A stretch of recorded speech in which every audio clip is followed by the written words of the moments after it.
we never really say a given word in the same way twice. Kind of like a snowflake. Every snowflake is different. It's the same thing with words. So in a sense, when we record the audio signal, the acoustic signal of a word, it is like observing something that was a unique event.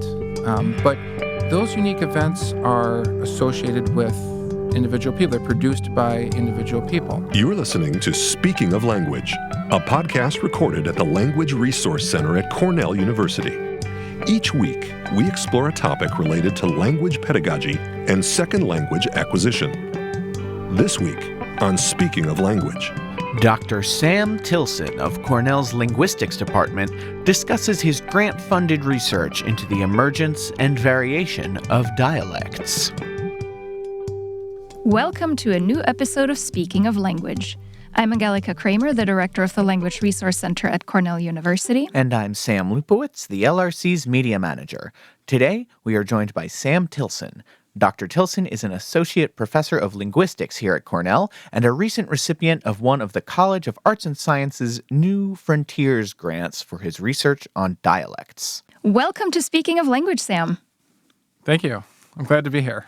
We like to ask our guests a little bit about their background and their path with languages. What does it look like for you?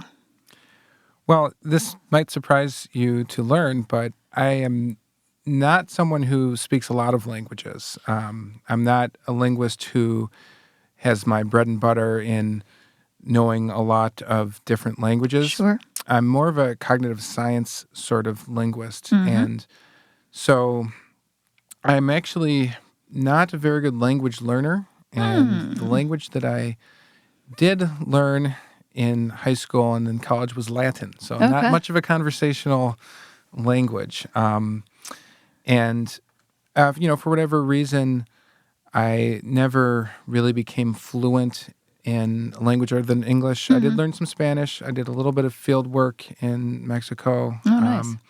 But I was barely able to communicate with Spanish speakers there. So, yeah. I'm sure you are a good language learner, though. That's possible. I am really a bad language learner, though. And so I have a pet theory. Okay. So, there is variation in how easily people learn new languages. Of course, Of course, right? I have a theory that and I don't know if this is so much, I think people have studied this. So I think that your perceptual acuity in terms of your auditory acuity plays a large role in helping you bootstrap the acquisition of a new language. And I happen to be somebody, I'm tone deaf. You don't want to hear me sing. Many people tell me, do not sing, you're terrible. It's strange that I'm a phonetician. But I'm more of a motor control sort of phonetician. I study how we control the movements of the tongue and the lips and the jaw. And I've always been very bad at hearing. Yeah. Fascinating. Yeah. Well, that's the reason I give people why, when they tell me that people think I don't have an accent, I tell them, well, I have a good ear, and I've always been more musically inclined than scientifically inclined. And I think that definitely does help. It does, yeah. Mimicking sounds. Yeah. One of your areas of interest, though, is social networks and speech. In your words, every social interaction has the potential to change us.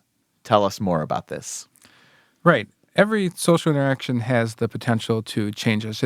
It sounds a little deeper than maybe what I mean by that, which is simply that when we are communicating with other people, we are storing memories of how they're talking with us, how they're speaking to us. And those memories can influence how we subsequently speak to other people. And in that sense, whenever we're communicating, whenever we're talking to people, we are potentially being changed. And these may be very subtle changes, but they're changes that we can observe. And they've been observed in experimental paradigms in many different ways. And they're sort of a likely basis for the variation that we see in how people speak in a given language, dialectal variation, variation in it's contextually conditioned. We speak different ways in different contexts, as well as variation across languages. It's interesting. So you and your collaborator, James Sethna, recently received a New Frontiers grant for your research into emerging dialects. Tell us about this research and what you hope to achieve. Okay. Well, actually, a good way to understand it is to start with a thought experiment. And what I'm going to be talking about in this thought experiment is linguistic behavior. I want to describe what I mean by that. So when I'm talking about linguistic behaviors, I mean a wide variety of things. The words that you choose to use when you're speaking, the order in which you speak those words, as well as things like variations in the sounds that you produce when you're producing the word, right? And, one of the things that I think people don't appreciate so much is that you never really say a given word in the same way twice. Kind of like a snowflake. Every snowflake is different. Sure. Right. It's the same thing with words. And so, in a sense, when we record the audio signal, the acoustic signal of a word, it is like observing something that was a unique event. But those unique events are associated with individual people. They're produced by individual people. And so the basis of what we're studying is observations of those events. And to give you a specific example, there's a word that it's kind of interesting in that people produce it different ways. I'm going to spell it for you. And I want you to let me know how you would say it. Ooh. Okay? So the word, you're probably familiar with this word. It's a little bit of a low-frequency word, but it's spelled Clique. How do you pronounce that word? Click. Yeah, click. Yeah. So the interesting thing is that in the UK, they pronounce it clique. And very commonly in academic contexts, especially this is a word that comes up in graph theory, it's pronounced clique as well. And this was shocking to me, maybe for the same reason that shocking to you. When I was growing up in high school, we used this word. And we used it to describe, a group of people who kind of hung out with their own little in-group, right? Yeah. And it was only when I started studying a little bit of graph theory in grad school that I learned, there's a pronunciation of this word that's clique. It's a semantically related word. It's the same word with a slightly different, different meaning. But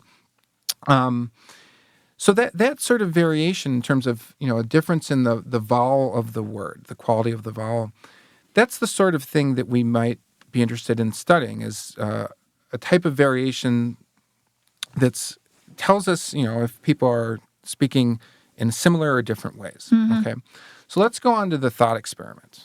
Okay, if let's imagine that you took a small community of speakers and you put them on a deserted island. Okay, maybe a sort of Gilligan's Island sort of scenario. Are you familiar with that show? The question that you might ask is, well, given that this group of speakers has no contact with other people, what would you expect to happen to their linguistic behavior? Would it essentially become uniform and homogeneous? Would they all eventually start to speak the same? Or would there be complex patterns of variation even within this small network where maybe some group of people says some words some way and the other says them another way? And, when you think about that question and why there might be variation, the main reasons we see linguistic variation are generally one of three things, I think. So one reason we see dialectal variation within a language is simply geography. People that live on, the other side of the mountain, we don't interact with them. So they develop slightly different ways of talking. Well, that's not an issue on our small little island, okay? Another reason we see variation is essentially social systems, social hierarchies, differences in class. And if, we imagine maybe that on this island we find a way to prohibit that kind of social stratification and differences in class or something, we could remove that factor to some extent, right? Well, and then the third reason we see variation might just be kind of random chance. People randomly, for whatever reason, begin to do something Sure. differently. We don't know what the reason is. Well, if we could study some sort of language evolution scenario where we could control that system in a precise way that suits our interests, would we observe this tendency toward uniformity in homogeneity, or would we nonetheless still see patterns of dialect-like variation emerging among these speakers? And so that's an interesting question to me. It's a very difficult question to ask experimentally, right? Sure. And there's really a fascinating study that was done by some grad students a decade ago from the University of Chicago, where they kind of came close to doing this in a way, a very indirect way, but it's worth talking about. Are you familiar with the show Big Brother? Yes. Yeah. Okay. So what these grad students did is they took web episodes of the United Kingdom version of Big Brother. The UK has their own version, right? And maybe for the audience, what is Big Brother? So it's a reality show, not unlike the real world, except it's more dystopian in that the contestants are required to stay within this house, Yep. right? They can't leave. And so these grad students took the audio data from the web episodes and they analyzed a very specific phonetic variable associated with the speech of the participants in the show. Yeah. And there's a small fraction of the information that's available in these episodes, but a very specific phonetic variable that has to do with how long between when you kind of release a closure of a stop consonant it takes before the vocal folds begin to vibrate. Okay, we call this voice onset time. That's what that is. And what they observed is that over the 3 months of this series of the show, that there were these really fascinating dynamics to this variable at the level of the participants. That if you looked at how over time this variable evolved for participants, there were changes that you wouldn't expect there to be if you just kind of assume that speech is a sort of static behavior, which we know it isn't. But one of the even more fascinating things about the study is that for whatever reasons, the producers of the show at some point decided to perturb the house by dividing it into a so-called heaven and hell. They made the half of the contestants live in a single room where they shared a bathroom and only had a kitchenette. Oh boy. The other half got to live in heaven with the hot tub and bedrooms and all the amenities. And they did this about halfway through the show. And the remarkable thing is that you can see the effects of this on these phonetic variables that they're measuring, in that there's a sort of drastic changes that occur in response to this heaven and hell divide that was imposed during the show. And, the thinking is that presumably that divide really perturbed the social system of the participants in the show. And because they're constantly interacting with one another and only, each other, really, that perturbation is manifested in their linguistic behavior as well. Okay? So that's a little bit of background, and it leads to the question of, well, can we, more specifically identify how the interactions between people lead to those changes in linguistic behavior? In that Big Brother study, they weren't really able to characterize the interactions in a quantitative way. And they frankly only had a fraction of, an hour of produced television out of the entirety of it, right? So ideally, you'd like to be able to record and observe every interaction, and then to conduct your analysis on all of the data with a quantification of the interaction itself, and maybe even control how frequently people are interacting or who's interacting with who, and proceed to study the behavior in that way. So I tried to do this several years back, and I did it in the context of a graduate seminar in the Department of Linguistics. And we essentially had 10 undergrads come into the lab once a week, and they were undergrads who didn't know each other, okay? We had them play a game in pairs with each other where it's a map navigation game. So one player has a map with a path on the screen in front of them. The other player is sitting across from them, and the goal is for the person with the path on the map to communicate to the receiver who has the map without the path, communicate how to kind of click to draw this path, right? So it's a cooperative game. And we record them while they're doing this, right? And they play the game in short rounds that are a minute and a half. And every round we remix the players so that they're playing with someone else. And we kind of randomly remix them, and we do this over and over and over again. We do it for an hour and a half. And then we had them come back the next week, and we had them do it again for an hour and a half. And so over the course of that experiment, they played, some 500 individual games of this. And then we proceed to do our linguistic analyses on those data and see how their behaviors change over the course of those 10 weeks. Okay. Now, there are, some issues with the design in terms of, what are they doing outside of this experiment? Well, we don't know. We were not able to control that. It's, we haven't gotten IRB approval to lock people in a house yet. But nonetheless, we were able to see that certain behaviors that are quite specific to the map navigation game that you're unlikely to be, words that you're unlikely to be saying outside of that game because they're words that we made up to name places on the map. Or certain, ways of describing things. It's unlikely that in their, in their daily lives they're doing a lot of this. Sure.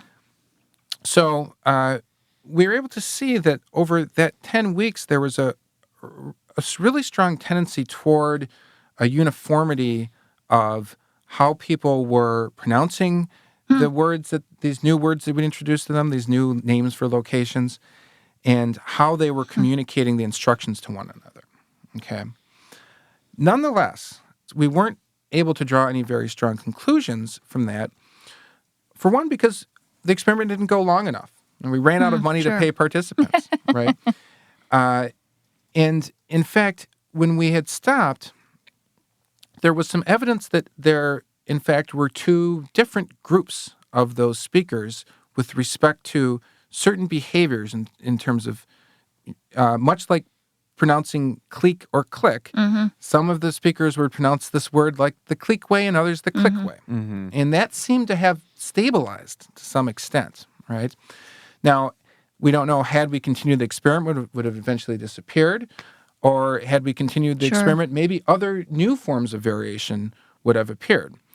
And so that's part of the motivation for wanting to study this, is we really don't know, what will happen when we observe these sorts of behaviors over an extended period of time and try to do so in a way that eliminates the potential influence of the outside world, right? We did a number of things in that experiment that were sort of severe, like prohibiting people from talking with each other unless they were playing the game. So they were required to, basically ignore each other when they were there in the lab. Sure. But ultimately, it's hard, it's hard to know what the effect of simply being in the same room is with another person, right? Yeah. I may develop, social attitudes towards someone just from being in the same room with them, even if I'm not necessarily talking with them. Of course, So one of the things that we're aiming to do in this grant is to conduct this experiment online and without any video, to try to remove more of the social information that's present when we're speaking with people. Now, of course, there's information just in our voices itself, and we'll never be able to really avoid that. But we are trying to create more controlled scenarios where we can observe many interactions and see if we can trace the changes in behavior that occur to those controlled interactions. Okay. So, what prompted your interest in this topic other than reality TV? So that leads me to the New Frontiers grant. One of my interests in language is not necessarily an interest in language per se. I mean, maybe this is unexpected for a linguist to say, well, I'm not all that interested in language itself. But I've always been very interested in patterns, patterns in the natural physical world. And so one of the things that I'm interested in linguistics as a linguist is in ways in which linguistic patterns bear similarities to patterns that we see in physical and biological systems. And so I've always been interested in trying to come up with good analogies for phenomena that we see in language. And this led me to, in a sense, try to think of what's a good physical analogy for this idea that every interaction that we have has the potential to change us. And there's a certain type of physical system that I think is a pretty decent analogy in some ways. This type of physical system is called, it's a material we call a spin glass. And in some ways, magnetic materials are like this. They're systems that are composed of lots of little small particles that can have one of two states, like an up or down state, okay? And in spin glasses, if we observe them over time, we sometimes see that these spins of the individual particles come to align so that they'll all be up or they'll all be down. And when they do that, the material becomes ferromagnetic, okay? But whether or not that happens depends on other sorts of parameters, like the temperature of the system and the strengths of the interactions between the particles themselves, their distances as well. And if some of those parameters have different values than in the case of a fully magnetized system, what we can see is a disordered state is reached, where the particles don't all align, but maybe reach sort of local pockets of alignment. There might be a little place here where they're up, a little place over here where they're down. And this is a very commonly studied physical system. There's actually a kind of classic ideal model called the Ising model. Not unlike clique, it has another pronunciation, which is the Ising model, so you'll get that sort of variation as well, where these sorts of phenomena can occur, okay? And so in this analogy, I mean, I guess I should mention, so I have this interest in physical analogies, and that led me to seek out a physicist to discuss this with.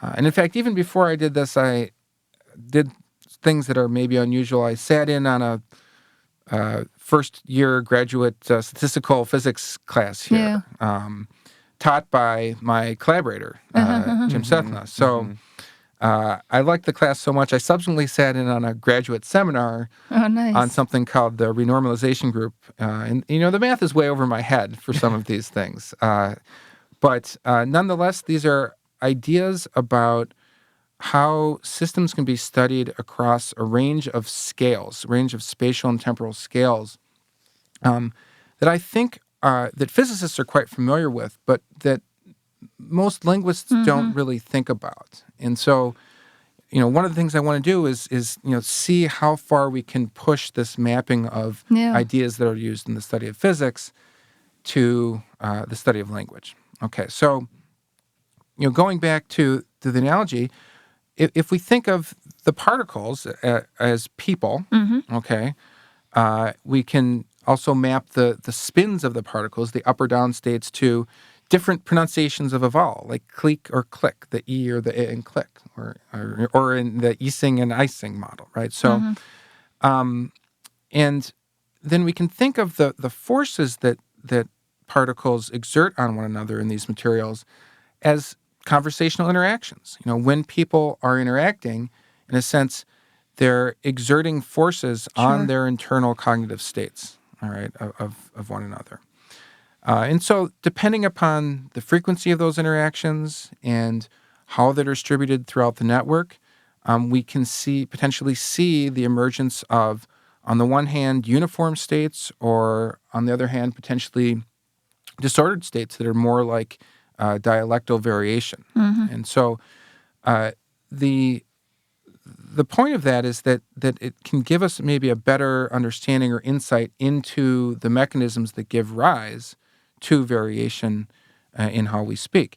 And because it's so hard to logistically study how people's linguistic behavior evolves in their daily lives and on long time scales, it's useful to have a mathematical computational model to use to kind of help make predictions or explore what happens when you do things like turn up the temperature, turn up the interaction frequency of people in the network. And so there's a integration between the modeling and the experimental research that's quite nice.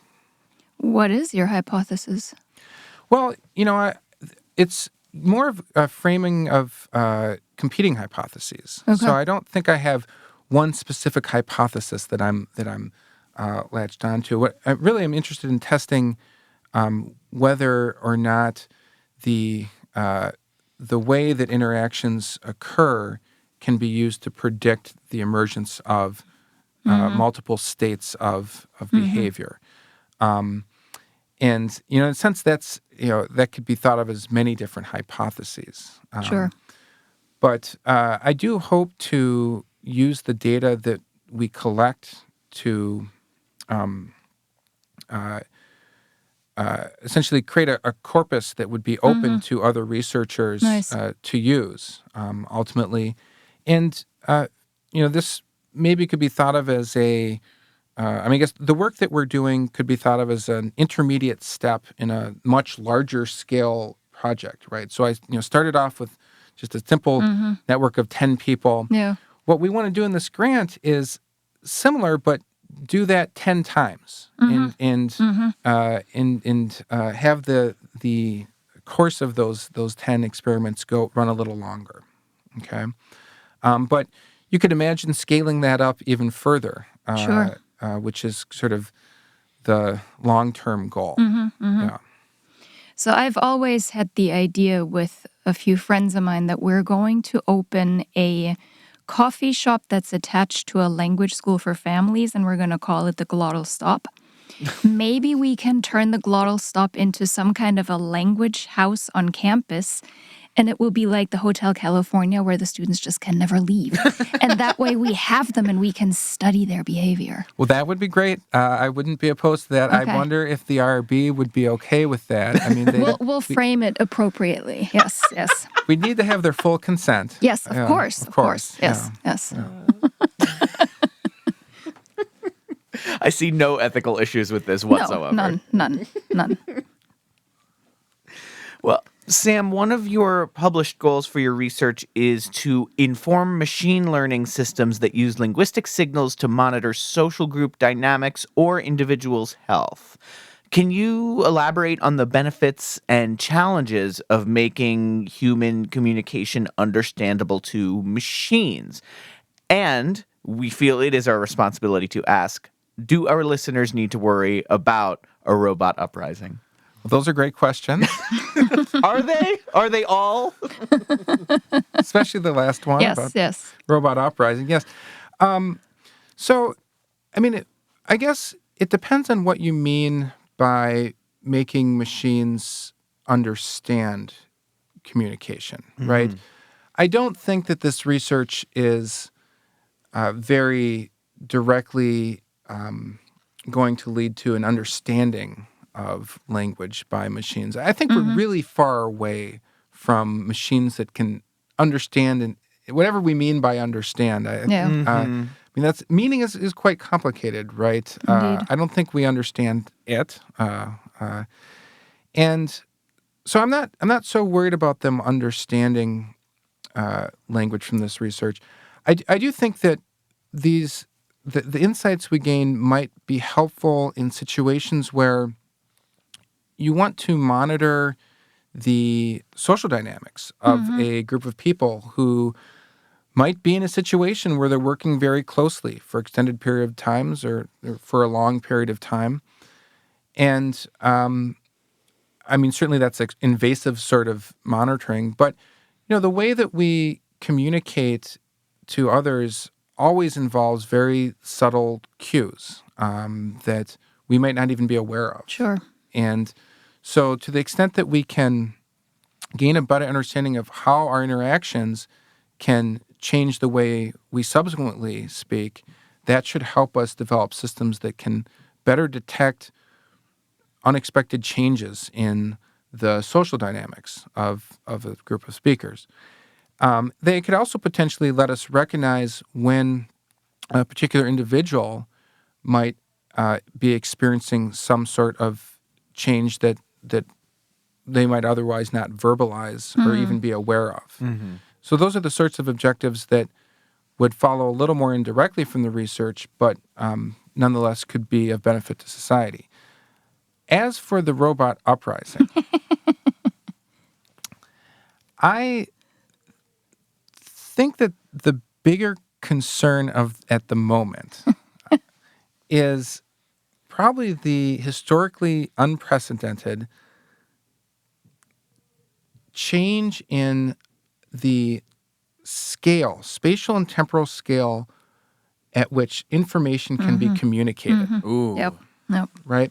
So media can be disseminated over a vast spatial scale at very quick time scales. That's just so new, Yeah. right? Yep. And I think it's extremely difficult to anticipate the consequences of that, Yep. although I'm sure people are trying. And it's even hard to see and recognize how much it already has influenced us Sure. in our society, but certainly it has, right? So we have these hard to predict, hard to anticipate, hard to even recognize changes in society. And who knows what they're doing? Maybe they're making us more homogeneous. Sure. Sure. On the other hand, there could be ways in which they're polarizing us and making us, in kind of making our society more like a set of dialects of a language than us, I think that the robot uprising is going to be quite gradual. And what happens now in our society as a consequence of this information scale transmission is going to determine how quickly and how gradual the robot uprising might be. We do a lot of things already that in some ways are integrating ourselves biologically, physiologically, with machines or with things that we've manufactured, right? Like we take drugs. We have a lot of dietary systems that we are exploring as a society nowadays, right? Yeah. So we're all and we certainly have sometimes we have physical devices that we Sure. right. So I think that the robot uprising will not be as much of a robot uprising, but a gradual transition to some sort of cybernetic organism. But maybe my bigger concern is: are we going to retain sort of individual and diverse behaviors and Yeah. ways of living and perspectives, or by that time we will be sort of a kind of uniform Borg-like entities, and who knows? I'm sure I'll be dead by then, so So it's fun to think about. right. But it is worrying, and I don't know. What are your thoughts on the whole information scale phenomenon?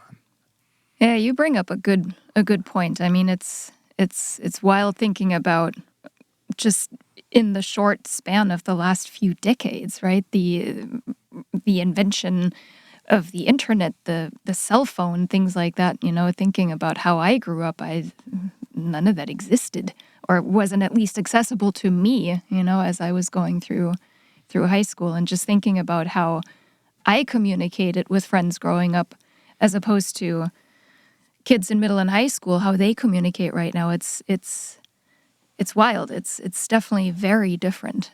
And I find it disconcerting, maybe a little bit. Yeah, I personally find, you're sort of, hypothesizing the potential for the technological growth to be a unifying force at some point down the line. You will be assimilated, sort of thing.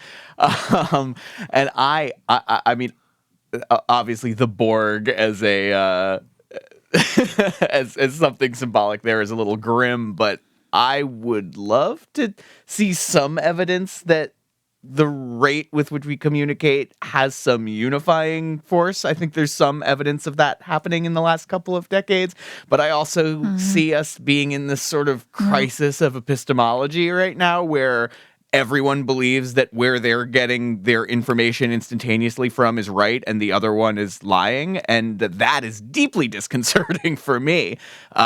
Just a total inability to cross this wall of communication. So I don't know.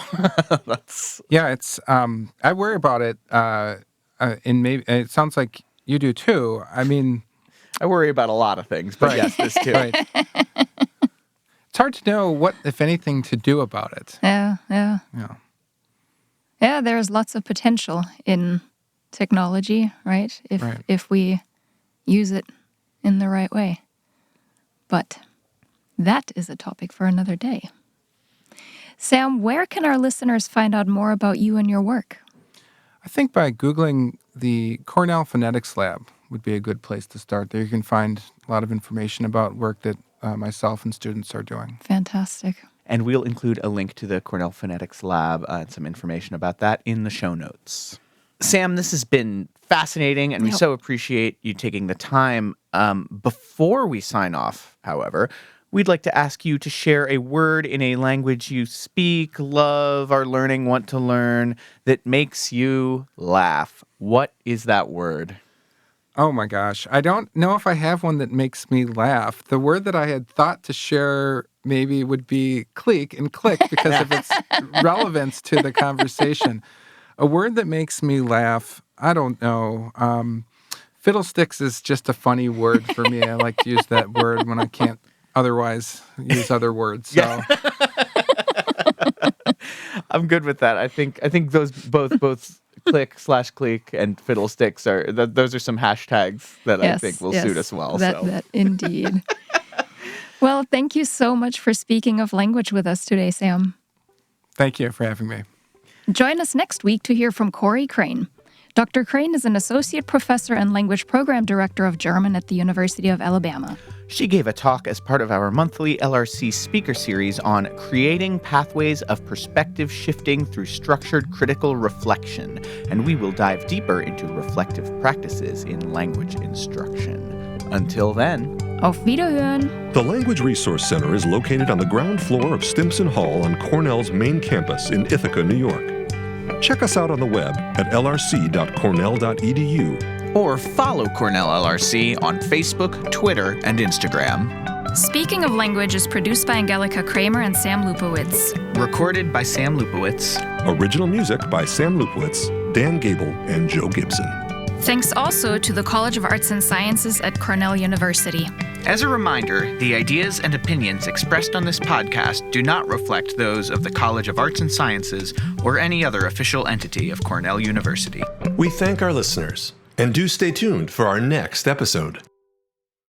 Yeah. I played saxophone in jazz band when I was in high school, and we even had our own band. We had a funk fusion band. And What was it called? The Righteous Fists of Harmony. Oh my God, I love it. We won their Battle of the Band senior year, but I